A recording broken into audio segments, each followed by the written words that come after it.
시간 자녀들아 아비들아 이와 같은 제목으로 함께 말씀을 나누겠습니다. 5월 가정의 달, 여러분 참 많이 부담스럽지요. 설교하는 저도 부모님을 바라보면 부담스럽고, 또 자녀들을 바라보면 부담스럽고, 또 아내를 바라보면 부담스럽고 그렇습니다. 뿐만 아니라 우리 모두에게는 부담스러운 달일 수 있습니다. 그래서 어떤 목사님이 쓴 책에 5월 달에는 교회 가기 싫어요, 이런 내용이 있는데요. 5월은 참 우리 모두에게 부담스러운 그런 달입니다. 그런데 부담스러울 것이 없이 우리에게 한 가지만 회복되어지면 이 모든 것들이 부담이 아니라 행복을 노래할 수 있는 작은 천국과 같은 그런 삶을 살아낼 수 있습니다. 그 한 가지가 뭘까요? 예수 그리스도를 내 삶의 주인으로 모셔드리고 예수님이 나의 주, 나의 왕 되심을 믿음으로 고백하며 살아가면은 어느 날 뒤돌아보면은 남편이, 아내가, 부모가, 자녀가 내 안에 계신 예수 그리스도로 말미암아 함께 천국이 되어지는 이런 축복된 가정의 주인공으로 우리 모두가 함께 살아갈 줄 믿습니다. 그래서 여러분 모두에게 질문을 드리는 거예요. 여러분 예수님 믿으시죠? 여러분의 삶에 예수님이 주인 되셨습니까? 예수님이 여러분의 삶의 왕이심을 믿습니까? 그러면은 여러분 때문에 여러분의 가정은, 아내는, 남편은, 또 부모는, 자녀는 분명히 구원을 얻게 될 것이고, 또 구원 얻은 우리 하나님의 사람들이 인생은 70여 강건하면 80이라 했는데요, 80년 강건하게 사는 삶이 아니라 영원한 생명을 얻는 복된 가정으로, 가문으로 영혼을 축복받은 하나님의 사람들로 살아내게 될 줄 믿습니다. 그래서 여러분 오늘 모두가 마음에 찔리는 마음으로 이 말씀을 받는데요, 찔리는 것에 멈추지 말고 내 삶에 정말 예수님을 주인으로 모셔드리고 예수님이 나의 왕 되셔서 나는 관계 속에서 우리 가족들과 또한 이 관계 속에서 어떤 모습으로 서 있는지 돌아보면서 여러분 모두를 통하여서 가정이 작은 천국이 되어지는 은혜가 있기를 원합니다.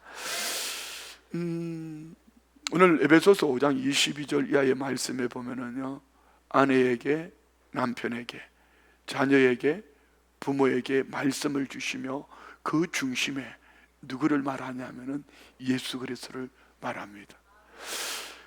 22절 말씀에 보면은 아내들이여 자기 남편에게 복종하기를 주께 하듯 하라 말씀합니다. 아내들이여 어떻게 하라고요? 자기 남편에게 복종하기를. 복종할 게 있어야 복종하지요. 복종할 만해야 복종하지요. 근데 성경은 말합니다. 주께 하듯 하라. 왠지 압니까? 에베소서 5장 23절로 24절 말씀에 보면은 이는 남편이 아내의 머리됨이 그리스도께서 교회의 머리됨과 같으므니 그가 바로 몸의 구주시니라. 그러므로 교회가 그리스도에게 하듯 아내들도 범사에 자기 남편에게 복종할지. 하나님께서 창조하실 때, 하나님께서 부부를 만드실 때에 남편은 아내의 머리로 만드셨답니다. 예수님이 우리 교회의 머리됨과 같이, 그래서 아내는 남편에게 복종하는 것이 하나님의 뜻이고 이것이 하나님의 방법이에요. 25절에 보면은 남편들아 아내 사랑하기를 그리스도께서 교회를 사랑하시고 그 교회를 위해 자신을 주심같이 하라. 남편들은 예수님이 교회를 어떻게 하셨는가, 예수님이 교회를 사랑하시는데 어떻게 자신을 주셨다, 죽기까지 사랑하신 그 사랑의 방법이 26절에 말씀합니다.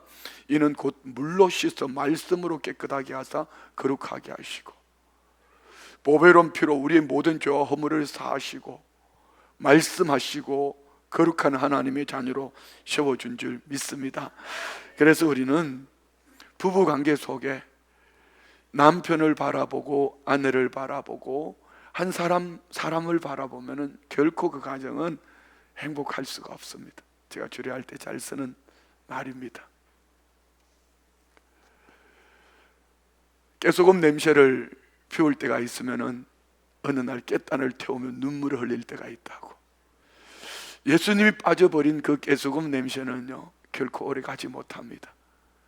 예수님이 함께 하실 때에 아내는 남편에게 복종하게 되고 남편은 아내를 위해 죽기까지 사랑하시는 그 가정 안에 예수님이 주인 되시면은 좀 연약해도 좀 부족해도 괜찮아요.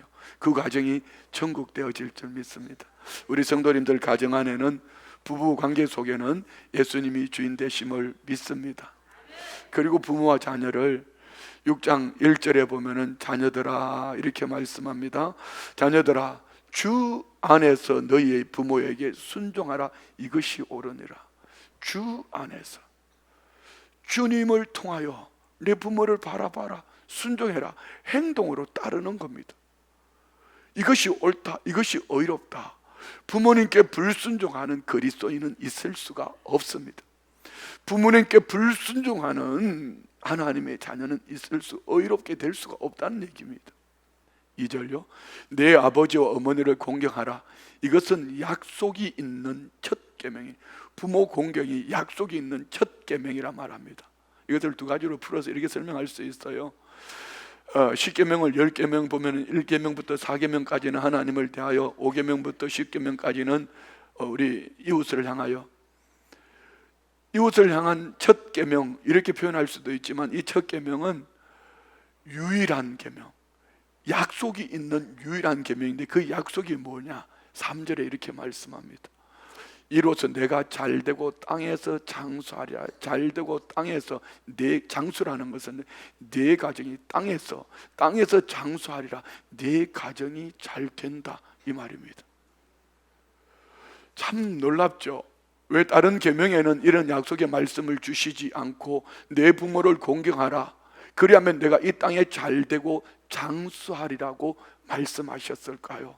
이 땅에 살아 계신, 나를 낳아주신 우리의 모든 부모님은 하나님을 대리한, 하나님의 사랑을 우리에게 실천해 주신, 그 사랑으로 우리를 오늘 살게 하신 부모님들입니다.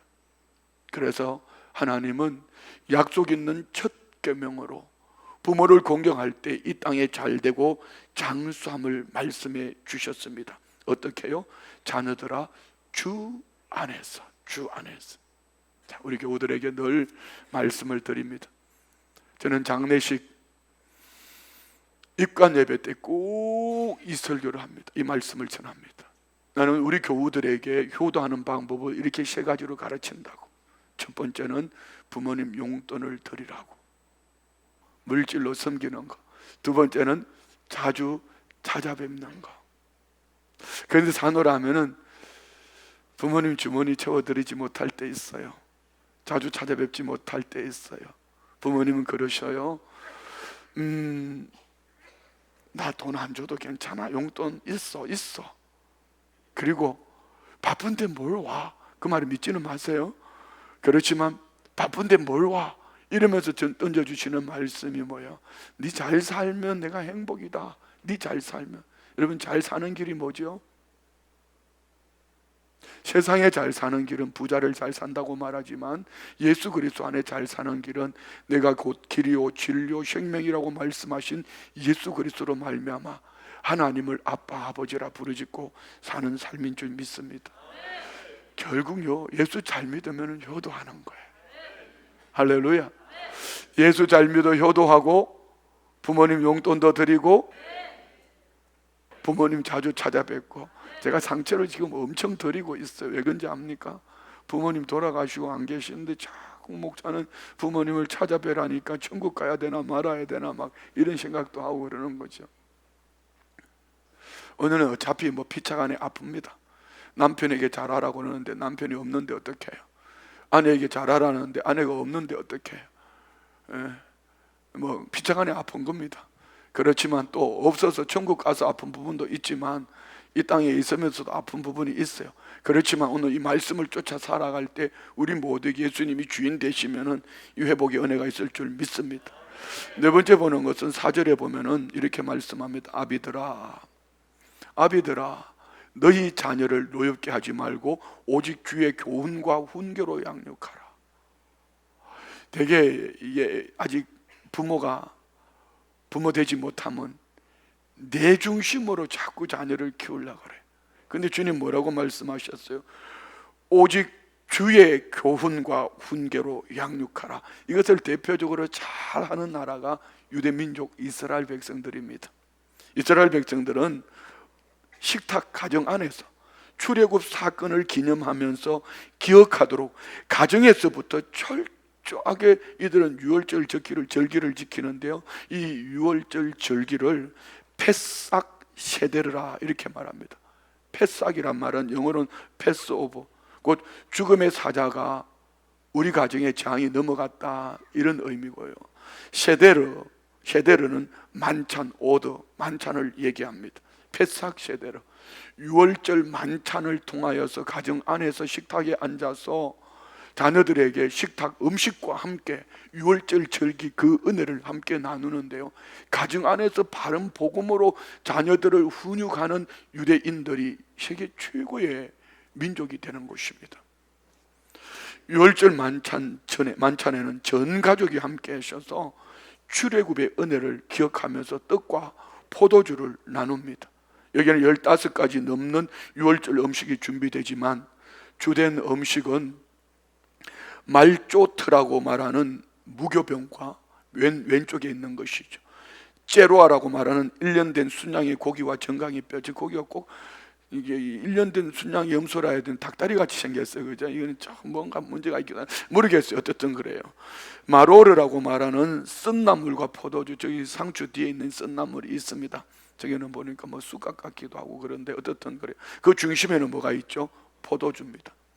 이 포도주를, 하나님의 언약을 상징하는 이 포도주를 마시는데, 하나님께서 이스라엘 백성들에게 애굽 땅에서 나올 때 네 가지 은혜를 베풀어 주신 그 은혜를 기억하면서 네 가지 언약을 이들은 생각하면서 네 번의 잔을 듭니다. 그래서 네 가지 언약을 먼저 보면 출애굽기 6장 6절로 8절 말씀에 보면은요, 첫 번째는 내가 애굽 사람의 무거운 짐 밑에서 너희를 빼내며, 무거운 짐에서 빼내주신 은혜, 무거운 짐, 수고하고 무거운 짐진 자들아 다 내게로 오라 말씀하신 것 같이 오늘 주와 우리에게 예수 그리스도를 믿음으로 인생의 죄와 사망의 짐에서 우리를 건져주신 줄 믿습니다. 빼내주셨어요. 두 번째는 그들의 노역에서 너희를 건지며, 애굽에서 종살이하던 그 종살이에서 건져주신 은혜입니다. 세 번째는요, 편팔과 여러 큰 심판들로서 너희를 속량하고 주님의 권능으로 치러주셨다. 예수님이 십자가에서 우리의 모든 죄값을 치러주신 줄 믿습니다. 네 번째는 너희를 내 백성으로 삼고 하나님의 백성 삼으신 은혜, 나는 너희의 하나님이 됨이라. 이 출애굽기 6장 6절로 7절 말씀입니다. 이거는 8절까지 있는데요, 이 네 가지 은혜 우리가 자녀들에게 식탁에서 이제 가르쳐야 돼요. 구원해 주신 은혜를, 우리의 수고하고 무거운 짐을 예수 그리스도의 십자가에서 죄와 사망에서 건져 주신 은혜를, 또 우리의 죄값을 치러 주신 은혜를, 하나님 백성 삼아 주신 은혜를 우리가 가정 안에서 식탁에서 우리의 자녀들에게 가르쳐야 됩니다. 이제는 교회가 그거 못해요. 왠지 아십니까? 어제는 참 감사했습니다. 우리 성도님들의 큐티를 세미나로 또 몇 년 동안 성도님들 큐티 그룹을 만들고 이렇게 리더로 양육해 주시는 한 권사님이 오셔서 어제는 청년들에게 큐티방을 만들기 위해서 청년들에게 큐티 세미나를 하는데 한 1시간 40분 동안, 연세가 70이에요. 저 멀리 서울에서 오셔서 참 귀하잖아요. 우리 교회 청년들이 몇 명인지 아세요? 여러분 자녀들이 약 200명 됩니다. 그 중에 뭐 군에 가고 또 외부에 출타하고 이리저리 빼면 한 100여 명 남겠죠. 어제 세미나에 목사의 마음으로 볼 때 너무 안타까운 거예요. 저마다 다 이유가 있겠죠. 뭐 이것도 하고 저것도 하고 또 뭐 하겠지만, 말씀으로 좀 쉬워졌으면 좋겠다고 담임 목사가 외치고 광고를 하고 담당 사역자가 외치고 아무리 얘기해도 그들의 삶이 바쁘고 힘들고 어려우니 끄떡도 안 합니다. 이제는 교회가 할 수가 없어요. 아무리 좋은 프로그램을 만들어도, 아무리 교회가 외쳐도 자녀들이 해줄 수 있는 것이 없어요. 이제는 여러분 가정 안에서, 여러분이 식탁 자리에서 여러분의 부모들이 자녀들에게 구속해 주신 은혜, 건져 주신 은혜, 속량해 주신 은혜, 여러분 하나님 백성 삼으신 은혜를 여러분 집에서 공부 잘해라, 밥 먹어라, 자라, 일어나라 100번 1000번 말해도 여러분 가정은 천국이 될 수가 없습니다. 이 은혜를 여러분이 식탁에서 나눌 수 있기를 축복합니다. 할렐루야. 여러분 가정 안에서 우리 자녀들에게 복음으로 세웁시다. 이것이 뭐죠? 아비의 도리입니다. 지금 말씀하셨지 않습니까? 에베소 6장 4절, 아비들아 너희 자녀를 노엽게 하지. 왜 노엽게 했어요? 왜 노엽게 했어요? 어떤 한 분이 그랬대요.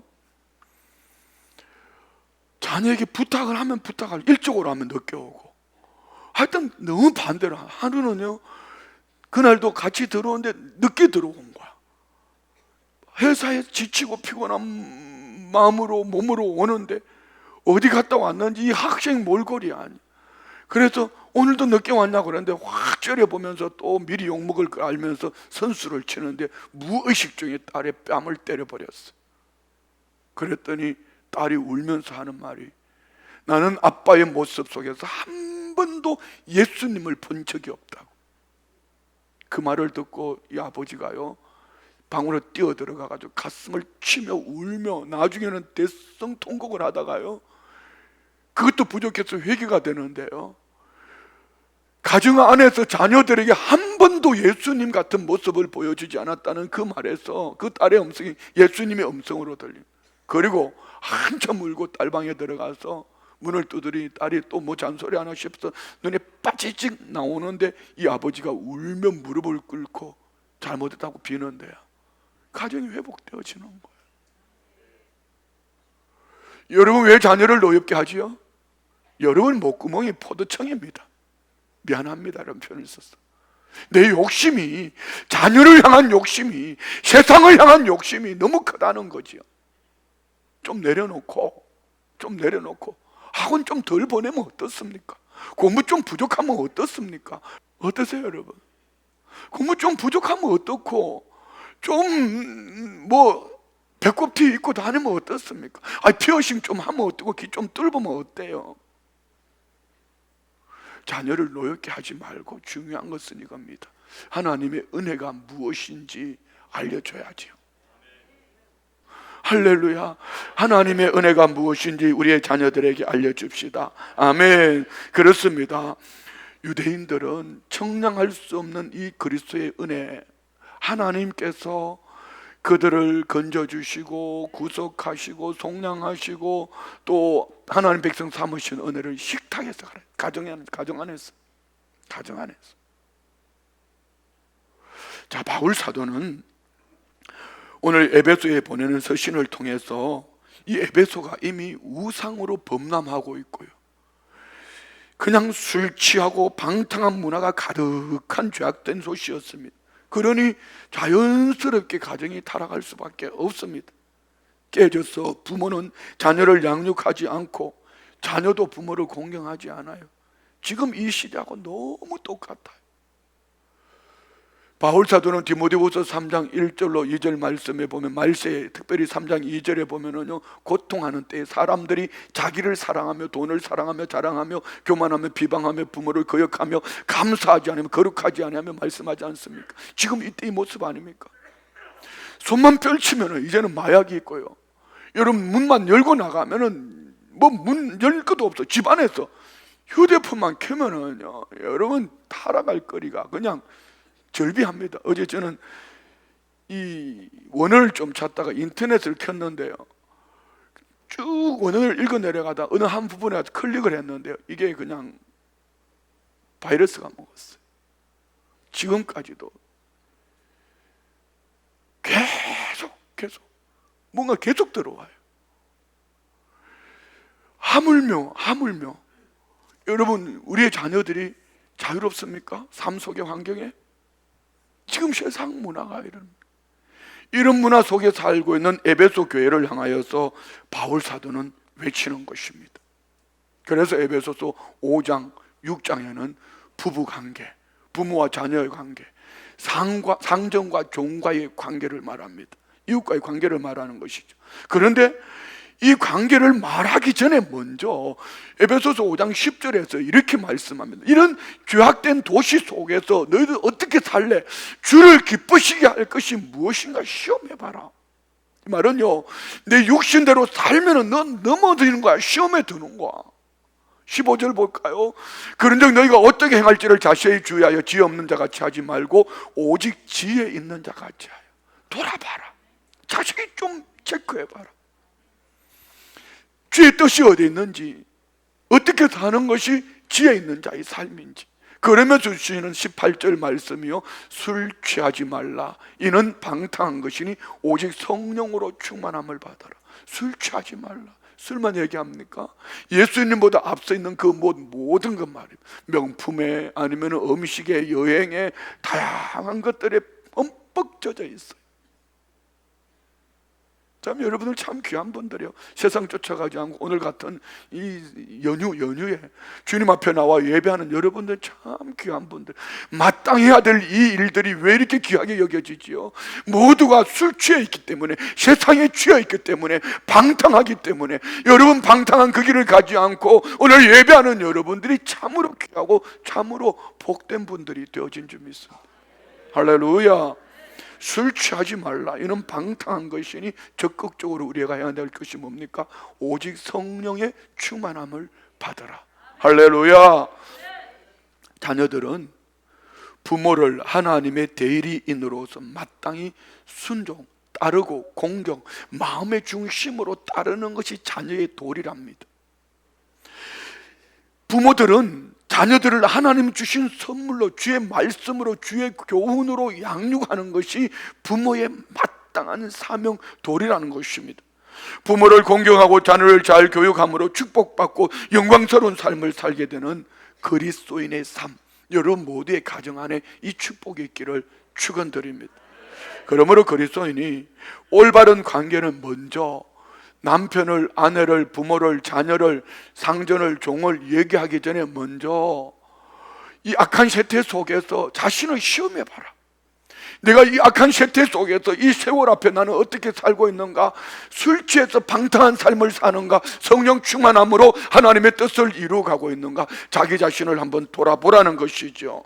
그리고 결론적으로 에베소서 6장 10절로 12절에 왜 이렇게 살아야 되는지를 결론적으로 이렇게 말씀합니다. 끝으로 너희가 주 안에서와 그 힘의 능력으로 강건하여지고, 주 안에서 그 힘의 능력으로 여러분 가정이 회복되어지기를 원합니다.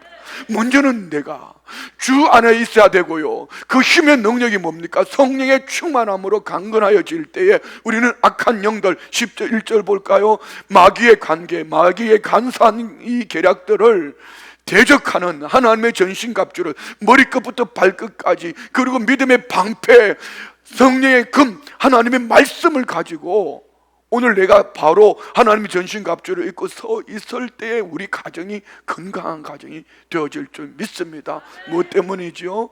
여러분의 육신의 눈으로 바라보는 것이 아닌 영적으로. 12절 12절요 우리의 씨름은 혈과 육을 상대하는 것이 아니요. 자 보세요, 남편을 상대하고 아내를 상대하고 부모를 상대하고 자녀를 상대하는 것이 아니라 남편 속에 역사하는 악한 영, 아내 안에 역사하는 악한 영, 부모에게 자녀에게, 자녀에게 부모에게 역사하는 이 악한 영들, 그 부모를 말하는 것이 아니라 그 배후에 있는 이 악한 영들, 통치자들, 권세자들, 이 어두움의 세상 주관자들, 하늘에 있는 악한 영들을 상대하기 위하여서 우리는 성령의 충만함을 입고 주 안에서 그 힘의 능력으로 강건함을 입고 마귀의 괴계를 물리치는 여러분 되시기를 주의 이름으로 축원드립니다.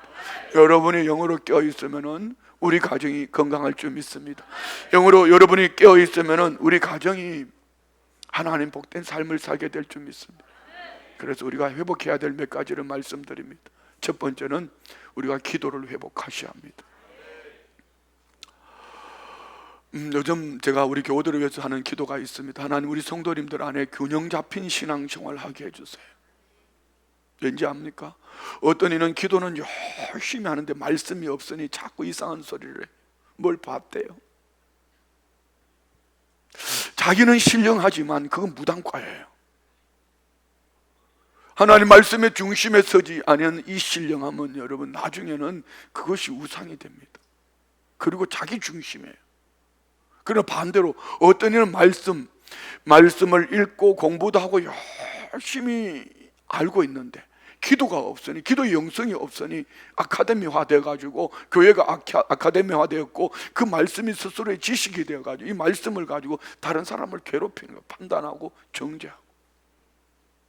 또 어떤 이는 기도도 하고 말씀도 있는데 헌신을 안 해요. 섬기지 않아요. 우리 주님은 섬기러 오셨다 하셨는데, 우리의 헌신을 받으신다 했는데 헌신과 섬김이 없으니 주의 사랑을 지식으로 기도로는, 이거는 중풍병자예요. 움직이지 않는. 지식은 있지만 움직이지 아니하니, 사랑으로 헌신하지 않고 섬기지 아니하니, 여러분 이것이 잠든 영혼이죠. 예배가 예배되지 못하고 찬양이 찬양되지 못해요. 그래서 우리 성도님들을 첫 번째 부탁을 드리는 것은 기도를 회복합시다. 자, 여러분 보시면 성경 안에는 동시대를 살아가면서 전혀 다른 두 가지의 반응으로 나타나는 사람들이 있어요. 엘리 제사장과 사무엘 선지자, 같은 시대지요. 사울 왕과 다윗 왕, 같은 시대지요. 예수님이 12제자 중에서 가룟 유다와 베드로. 자, 보십시오. 우리 다윗 왕 한번 볼까요? 요즘 새벽에 나누니까요. 도덕 윤리로 보면은 다윗 왕은 진짜 나쁜 사람이에요. 충성스러운 부하의 부인을 뺏고 임신했다는 소식을 듣고 집으로 가라니 집에 안 가요. 그걸 덮으려고 했는데 방법이 없어요. 이 충성스러운 우리아는 더 충성스럽게 결국은 이 전쟁터 맨 앞에 내보내가 죽게 만들어 버리잖아요. 살인자입니다. 살인방조죄입니다. 근데 성경은 이런 다윗을 하나님은 내 마음에 합한 자라고 말합니다. 사울 왕은요, 잘생겼어요. 머리가 하나 더 있어요. 겸손해요. 그런데 이가 시간이 지나가면서 교만해지기 시작합니다. 무엇 때문에? 자기 인기 때문에. 포퓰리즘. 그 백성들 안에 있는 저 백성들이 어떻게 바라보는가 하면서 인기 때문에 결국은요, 하지 말아야 될 하나님 앞에 제사장이 집례할 제사를 집례하게 되고 결국 그는 거짓말로 자꾸 속입니다. 자, 여러분 묻습니다. 거짓말이 큰 죄입니까? 살인죄가 큰 죄입니까? 둘 다 죄입니다. 그럼 어떤 게 더 큰 죄예요? 살인죄가 더 큰 죄죠. 남의 또 부인까지 빼앗았어요. 더 큰 죄죠. 근데 하나님은 다윗을 내 마음에 합한 자라고 말합니다. 그런데 사울 왕과 다윗의 차이가 뭔지 압니까? 사울 왕은 어디에도 기도했다, 회개했다는 말이 없어요. 다윗 선지자는 다윗 왕은 나단 선지자의 이 회개 앞에 그는 성경의 시편에 뭐라고 말씀합니까? 눈물로 침상을 띄웠다고. 어떻게 눈물로 침상을 띄워요? 뭐 베개를 좀 적셨다라든지 손수건이 젖었다라든지 이렇게 하면 이해가 됐는데 어떻게 얼마나 많이 울었기에 침상이 둥둥 떴을까요? 이는 그날 이후로 그 은혜를 기억하며 감격하며 눈물로 하나님 앞에 회개하고 난 이후에 은혜로 살았다는 얘기 아닙니까? 이런 다윗을 하나님은 내 마음에 합한 자라고 말씀합니다. 엘리 제사장 다 가졌습니다. 홈리와 비나스 두 아들 제사장입니다. 위기 때마다 사무엘은 기도로 모든 것을 이끌어갈 때 엘리는 어디 한 곳도 기도했다는 말이 없어요. 사무엘은 뭐라고 말합니까? 기도를 쉬는 죄를 범하지 않겠다고. 기도 쉬는 게 죄라고 말합니다. 여러분 기도하지 않으면 죄인들이에요. 오늘 회개하고 가셔야 돼요. 식사할 때 식기도 3번 눈 떴다 감았다 하는 그거 말고 말입니다. 주님 앞에 내 인생의 길을 물을 줄 아는 하나님의 사람들 말입니다.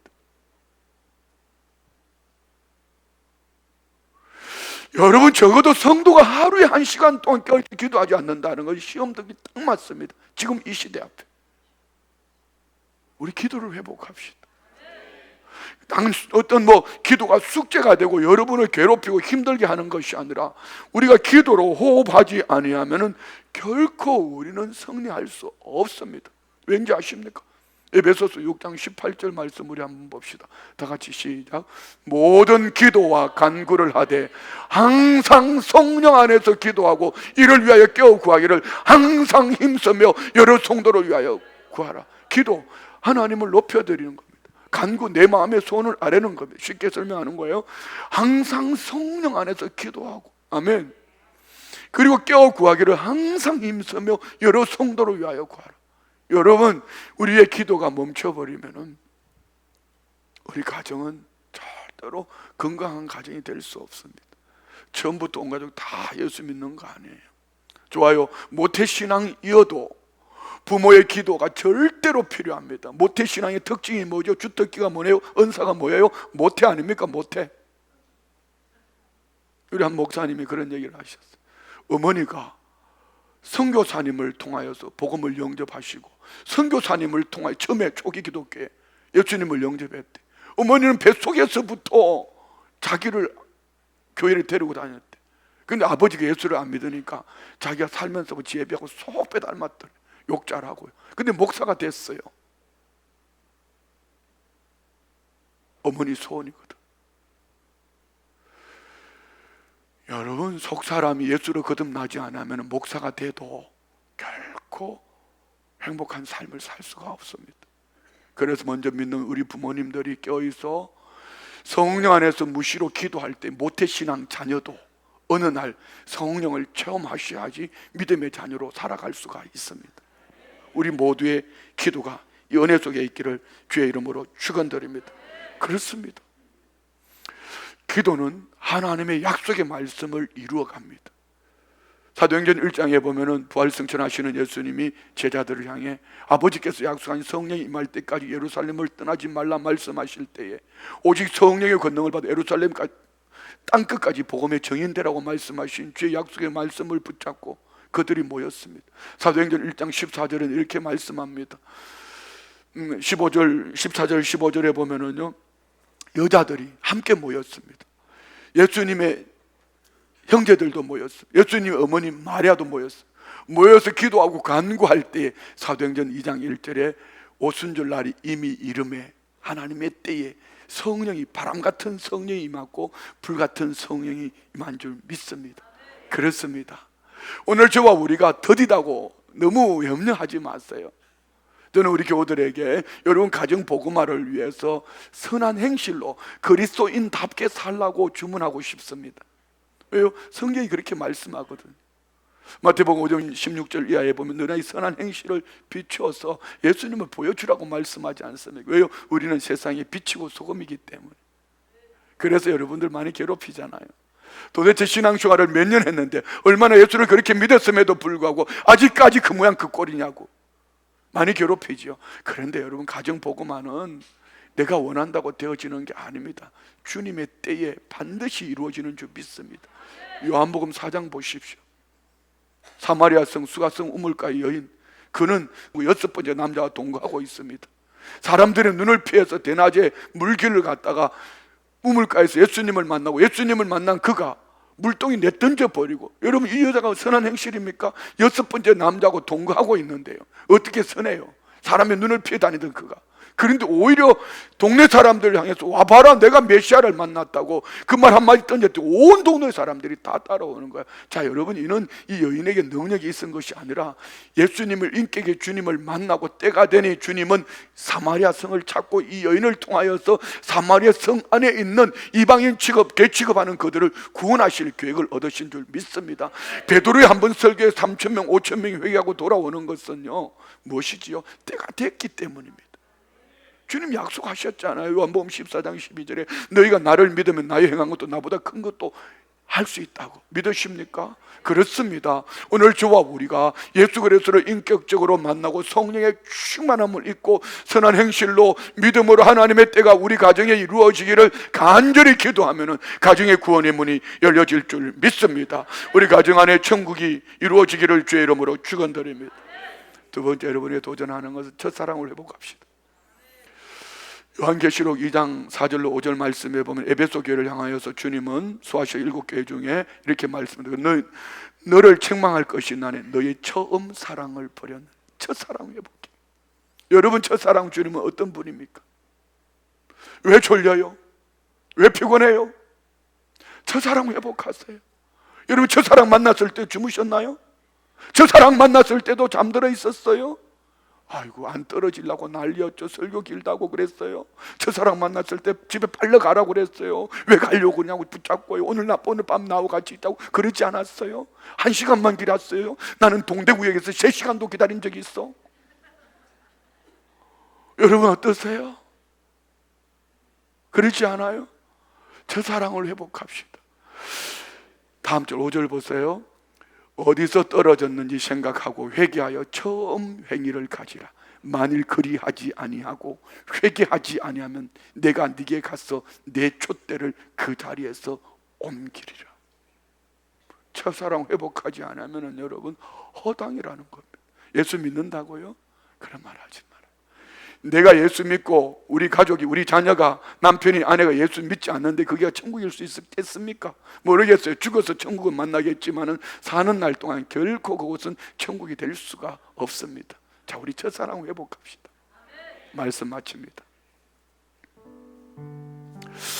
오늘은 좀 편하게 우리 성도님들에게 행복을 주려고 했는데 또 무거운 얘기를 많이 했네요. 자, 여러분 이 말에 한번 귀를 기울여 보십시오. 우리 사랑하는 부모님께 효도하기를, 인생은 70이요 강건하면 80이라 했는데 80년을 선물하시겠습니까? 아니면은 우리 부모님에게 영원을 선물하시겠습니까? 내 남편에게, 내 아내에게 사는 날 동안 행복을 선물하시겠습니까? 영원을 선물하시겠습니까? 우리 주님 내 안에 계십니다.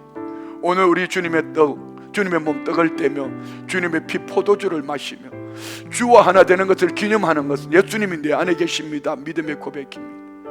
여러분 자신을 시험해 보십시오. 여러분의 인생길을 한번 돌아보십시오. 지금 나는 어떻게 살고 있는지. 우리 성령의 충만함을 입어 내 안에 계신 예수 그리스도로 말미암아 우리 모두의 삶이 천국이 되어지는 이런 은혜가 있기를 주의 이름으로 축원드립니다. 우리 다 같이 일어나셔서 소원대로 이루리라 믿음으로 고백하고 찬양합니다. 하나님의 약속을 믿는 자, 하나님을 기쁘게 하는 자, 하나님의 명령을 지키는 자 반드시 성공하리라. 내 소원대로 이루어지리라. 내 기도대로 응답이 되리라. 내 믿음대로 이루어지리라. 하나님이 도와주시니 하나님의 약속을 믿는 자, 하나님을 기쁘게 하는 자, 하나님의 명령을 지키는 자 반드시 성공하리라. 하나님의 마음에 합당한 자, 하나님의 뜻대로 행하는 자, 하나님의 말씀에 감동된 자 반드시 축복하리라. 내 자녀에게 축복이 있으리라. 내 가정 안에 평안이 있으리라. 내 하나님이 뜻대로 되리라. 하나님이 축복하시니 하나님의 마음에 합당한 자, 하나님의 뜻대로 행하는 자, 하나님의 말씀에 감동된 자 반드시. 다 같이 말씀을 생각하며 아침으로 기도합니다. 좋으신 아버지 하나님을